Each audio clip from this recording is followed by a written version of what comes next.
अस्सलाम वालेकुम। कहिड़ा हाल आहिनि? उमेद त तव्हां बिल्कुलु ठीकु हूंदा, ख़ैरियत सां हूंदा। अॼु असां जेको टॉपिक कंदासीं उहो आहे लतीफ़ शनासी। असां ॾिठो आहे त मुख़्तलिफ़ इम्तिहान जेके बि जॉब्स लाइ थियनि था, या CSS आहे या PCS आहे या सिंधी जो सब्जेक्ट स्पेशलिस्ट आहे या सिंधी लेक्चरर आहे या वरी SST हुजे या वरी सिंधी लैंग्वेज टीचर हुजे, याने जंहिं इम्तिहान में जंहिं टेस्ट में सिंधी सब्जेक्ट जेको आहे उहो सिलेबस जो हिसो आहे, उन में शाह अब्दुल लतीफ़ जी ज़िंदगीअ बाबति को न को सवाल या सवाल ज़रूरु हूंदा आहिनि। हीअ त इम्तिहान थी वियो। इंटरव्यू में शाह लतीफ़ जी ज़िंदगीअ बाबति काफ़ी कुझु जेको आहे उहे सवाल थी सघनि था, काफ़ी बहस थी सघे थो। उन सिलसिले में जेको आहे हीअ सवाल ऐं जवाब तव्हांजे लाइ ॾाढा फ़ाइदेमंद थींदा। ठीकु आहे, हर हिकु इम्तिहान जे लाइ। इन जे करे ऐं हीअ आहिनि शॉर्ट सवाल ऐं जवाब जी सूरत में आहिनि, जेके टेस्ट में बि इंटरव्यू जे लाइ बि ऐं हिकिड़ो जेको आहे मल्टीपर्पज़ लाइ ही इस्तेमालु थी सघनि था। सो हिन खे शुरू करण खां पहिरियां मां तव्हांखे गुज़ारिश कंदुसि त अगरि तव्हां मुंहिंजे YouTube चैनल ते नवां आहियो त काइंडली हिन खे सब्सक्राइब करे छॾियो, छो त मुख़्तलिफ़ जॉब्स जे जेको आहे सिलेबस जे हिसाब सां हिते तव्हांखे घणो कुझु जेको आहे मुख़्तलिफ़ टॉपिक्स ते मुंहिंजा वीडियोज़ तव्हांखे मिलंदा रहंदा। अच्छा, शुरू था कयूं। सवाल नंबर पहिरियों आहे, हज़रत शाह अब्दुल लतीफ़ भेटाई कॾहिं ऐं किथे ॼाओ? त इन जो जवाबु आहे 1699 ईस्वी, ॻोठु मूसा खटियाण, लॻ हाला हवेली, भैंपुर, कोटड़ी मुग़ल में। ठीकु आहे, हाणे हाला हवेली, भैंपुर, ॻोठु मूसा खटियाण, इहे शयूं कुझु तव्हांखे यादि हुजनि। उनखां पोइ सवाल नंबर ॿियो आहे, शाह साहब जे वालिद ऐं ॾाॾे जो नालो छा हो? हाणे वालिद जो नालो त असांखे ख़बर आहे, शाह हबीब आहे, ऐं ॾाॾे जे नाले में भुलिजिजो न, छो त शाह अब्दुल करीम बुलड़ीअ वारो तड़ ॾाॾो हुयो। ठीकु आहे, यानी ॾाॾे जो बि ॾाॾो हुयो। ठीकु आहे, तड़ ॾाॾो हो। ऐं जेको आहे जेको शाह साहब जो ॾाॾो हुयो उहो हुयो अब्दुल कुद्दूस, सैयद अब्दुल कुद्दूस, जेको हीउ नालो लिखियलु आहे इहो तव्हां नोट करे छॾियो। ठीकु आहे, ऐं शाह अब्दुल करीम बुलड़ीअ वारो संदसि तड़ ॾाॾो हुयो। ठीकु आहे, उनखां पोइ आहे सवाल नंबर सवाल नंबर चोथों आहे, अच्छा टियों, शाह साईं जे रिसाले में, हीअ ॾिसो सवाल मां नंबर हणी छॾिया आहिनि टियों, शाह साईं जे रिसाले में कुल केतिरा सुर आहिनि? जवाबु 30 सुर आहिनि।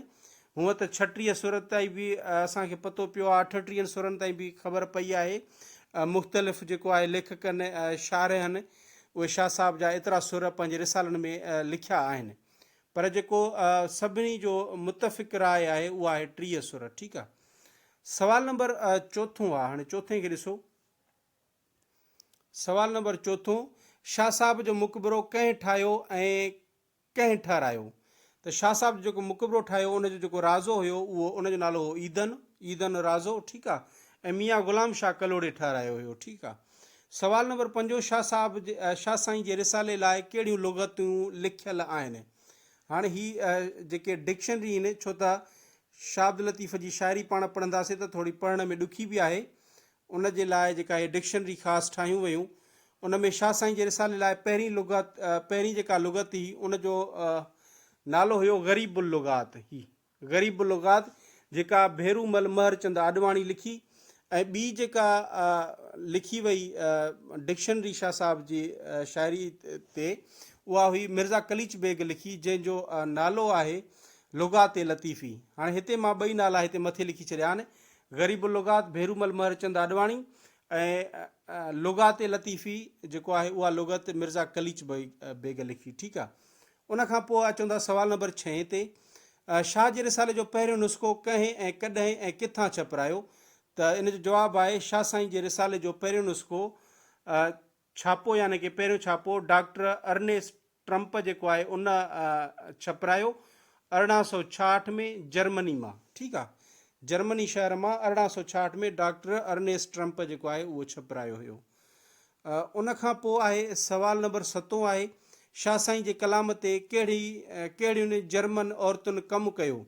हाणे हिन में एनी मेरी शिमिल त तव्हांखे मे बि यादि हुजे ई हुजे, पर मिसिस एल्सा काज़ी बि उनखे बि न विसारिजो त ॿिन्ही जेको आहे इन ते शाह साईं जे कलाम ते कमु कयो आहे। ठीकु आहे, एनी मेरी शिमिल चवे थी त जेकॾहिं को ताराज़ी आहे उन जे हिकिड़े पलड़े में शाह लतीफ़ जो को बि हिकिड़ो शेर रखो ऐं ॿिए पलड़े में तराज़ू में सॼी दुनिया जो अदब रखो त जेको शाह साईं जो हिकिड़ो शहर वारो हिसो आहे उहो हेठि थी पवंदो, उनजो काफ़ी वज़न हूंदो बनस्बत ॿिए सॼे अदब जे।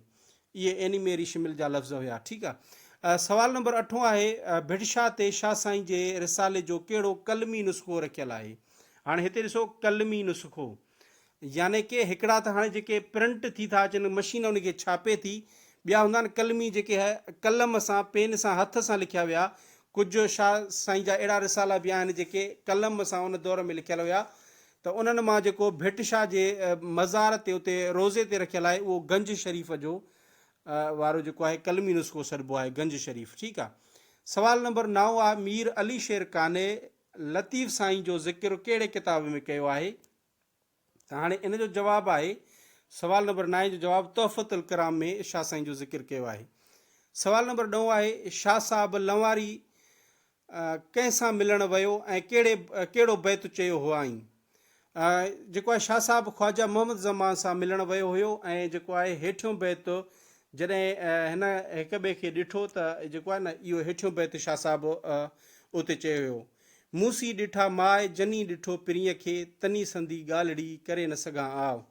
इहो जेको आहे शेर मखदूम मोहम्मद ज़मान लंवारीअ वारे खे ॾिसंदे चयो हुयईं। इहो हाणे मुख़्तलिफ़ तरीक़नि सां सवालु अची थो सघे, बसि तव्हां इहो नोट करे छॾियो।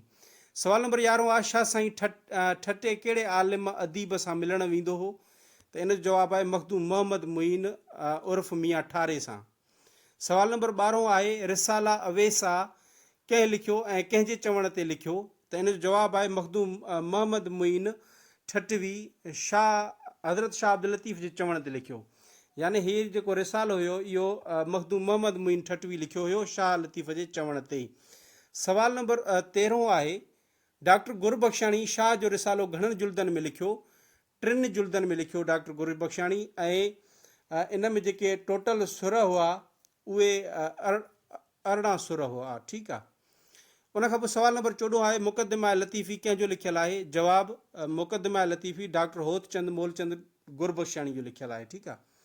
सवाल नंबर 15 आहे शाह जे रिसाले जो उर्दू तर्जुमो कंहिं कयो ऐं कॾहिं छपियो। आख़िरी सवाल ॾिसो, इन जो जवाबु आहे शेख अयाज़ लिखियो उर्दू में तर्जुमो शाह जे रिसाले जो ऐं साल 1963 में। इहो नोट करे छॾियो। उनखां पोइ ॾिसो असां वटि सवाल जेको आहे सवाल नंबर 16 आहे भेरूमल महरचंद आडवाणी लतीफ़ साईंअ ते कहिड़ो किताबु लिखियो। जवाबु लतीफ़ी सैर 1928 ईस्वी में लिखियो। ठीकु आहे। सवाल नंबर 17 आहे हिंदुस्तान खां कहिड़ा 2 गवैया भिटई साहिब सां मिलणु आया। इन जो जेको जवाबु आहे अटल ऐं चंचल जेको आहे इहे 2 गवैया। ठीकु आहे। सवाल नंबर 18 आहे शाह साईं जे रिसाले खे मर्तब कंदड़नि जा नाला ॿुधायो। हाणे इहे तव्हां नाला भले स्क्रीन ते हिते स्क्रीन शॉट वठो या पढ़ी वठो। डॉक्टर ट्रंप आहे, मोहम्मद इब्राहिम भट्टी, डॉक्टर गुरबख्शाणी, इहे वग़ैरह वग़ैरह। यानी इन्हनि शाह जी शाइरी खे कलेक्ट करे कंबाइन करे मर्तब करे उन्हनि रिसाला जेके आहिनि उहे जेको आहे सो उनखे रिसाले जी सूरत में पब्लिश कराया। ठीकु आहे। उनखां पोइ आहे सवाल 19 शाह साईं जे कनि शारहनि जा नाला ॿुधायो। हाणे शारे ॾिसो, शारे उनखे कंदो चइबो आहे जेको शरह लिखे, यानी उन सां गॾु एक्सप्लेनेशन असां जीअं चऊं सम्झाणी बि ॾिए बैतनि जी। जेकॾहिं शाह लतीफ़ जा बैत लिखे थो त उते सम्झाणी बि ॾिए। त कुझु जेके अदबी शख़्सियतूं हुयूं कुझु अहिड़ियूं बि हुयूं जंहिं शाह जो कलाम उनजी शरह लिखी। ठीकु आहे। हाणे उन्हनि में इहे नाला आहिनि डॉक्टर सूरलिया, लीलाराम वतनमला, भेरूमल महरचंद आडवाणी, डॉक्टर गुरबख्शाणी। इहे बाक़ी जेके नाला तव्हांखे हेठां ॾिसो था डॉक्टर तनवीर अब्बासी, दीन Mohammad वफ़ाई, Mir Abdul Hussain Sangi, Manohar Matlani, GM Allana, GA Allana, Allama IA Kazi, doctor Moti Jotwani.